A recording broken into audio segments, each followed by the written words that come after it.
شرک کی تعریف اگر کریں سمجھیں تو پھر آپ کو پتہ چلے گا کہ شرک تو ایسی چیز ہے کہ جو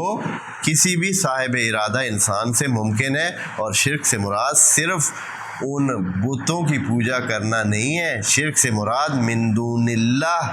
توجہ کرنا، من دون اللہ اگر اللہ سے ہٹ کر کسی چیز کی بھی نسبت دینا ہے تو اس سے شرک پیدا ہوتا ہے۔ یہ شرک قرآنی ہے، قرآن میں جو شرک مراد ہے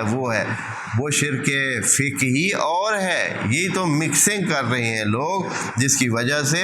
ہر بات کو کچھ لوگ شرک قرار دے رہے ہیں، اور کچھ لوگ ہیں جو بہت سارے کام کر رہے ہیں اور پھر بھی وہ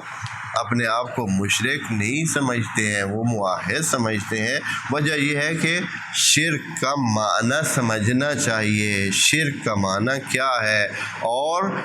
کوئی نہ کوئی طریقہ یا کوئی نہ کوئی سلسلہ ایسا